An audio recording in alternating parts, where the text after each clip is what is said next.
Western Illinois head coach. Team coming off a opening game loss this week. They're going to be taking on another opponent this time Friday night. So a different week when they head to Indiana for that matchup after the game against Northern Illinois. So two FBS opponents to start the season. So Coach Davis, just thoughts on your team, and then we'll go to some questions. Yeah.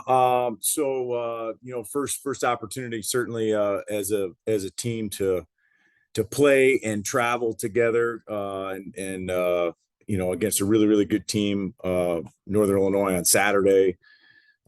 Came out, we were very competitive early, forced a turnover, I believe, on their second series and went down and were able to put the ball in the end zone on a 55-yard pass that would have put us up and a holding penalty took that score off the board and could really never generate that consistent momentum again. So, a couple bright spots throughout the game, but certainly not the result that we were hoping for and looking to make a big jump, when it comes to an execution standpoint here going into week 2. Coach, we'll go to some questions first. And I know if you have a question, people have already let me know down in the chat. Just let me know and I'll call on you. And we'll go first with Barry from Prairie State Pigskin first, and then Daniel after that. So go ahead, Barry. Good morning, Coach. Thanks for your time today. Morning. I wanted to start with you from week 1 to week 2, where do you expect to see the biggest gains?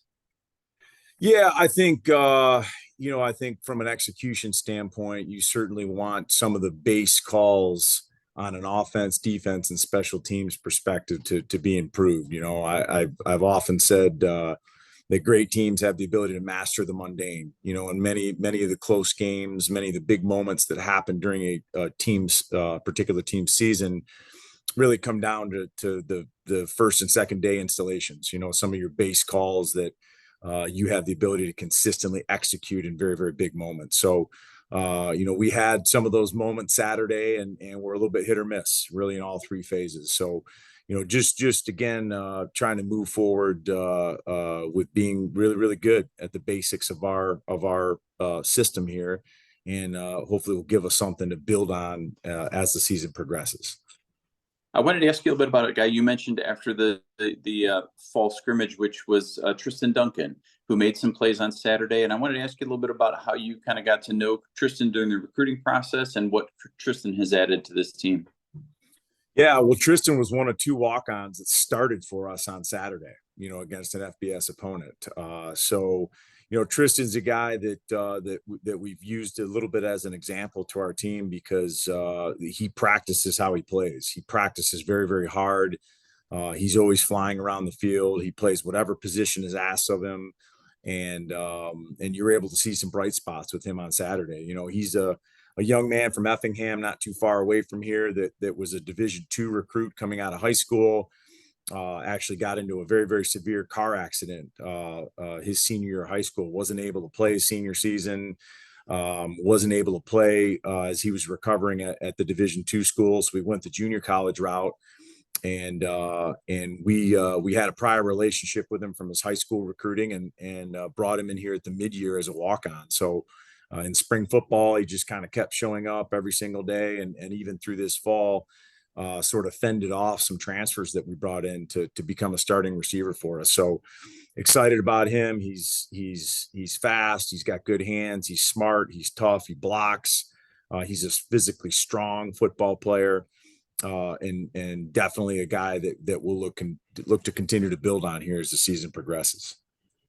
I have one more for you, Coach, and then I'll hand it off to Daniel here. But I wanted to know defensively, what are your expectations of this group? Willie Jones mentioned that pursuit to the ball needs to get better. Are there things that you saw that you think, hey, these are A1, A2, A3 for us to get better? Yeah. I was a little surprised really at the lack of defensive execution Saturday. I just had thought that just from what I had seen in fall camp, just a little bit more tenacity from our defense. On all facets, in all facets of our program, and certainly on the defensive side, we had a lot of guys, making their first, collegiate starts and debuts and those sort of things. But, the ability to limit explosive plays is going to be a massive emphasis for us. If we can force teams to drive the football and they're able to score touchdowns, then those are things that at times we can live with. But there were way too many big explosive plays in the pass and the run game.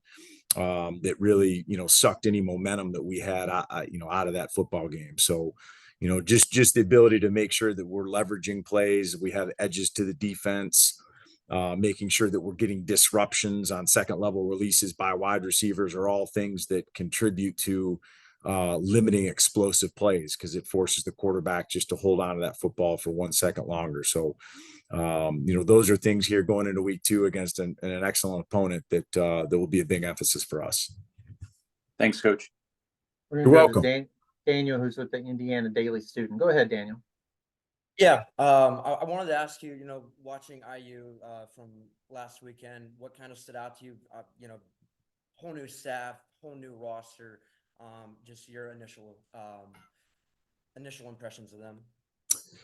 Yeah, I mean, this is a really, really good football team that has done an excellent job of adding a lot of value through the transfer portal, and certainly, the head coach bringing a good number of players with him from an extremely successful Group of 5 program. Has been a big positive for them thus far.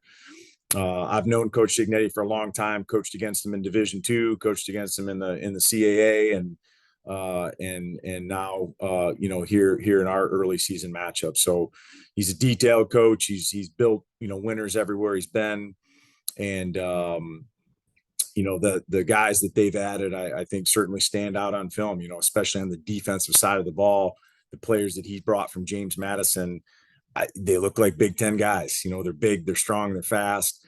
On the offensive side of the ball, having a veteran quarterback that was a first team All MAC kid at Ohio is going to pay big dividends for them throughout the year. So, we've got our hands full on Saturday, and are certainly well aware of the challenges that Indiana presents.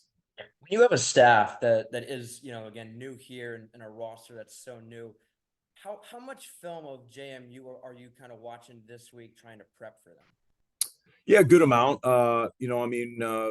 Really, regardless of opponent, we're going to turn over every single rock that we can to try to find an advantage. So that's not necessarily specific to Indiana. I think that's everyone that we watch.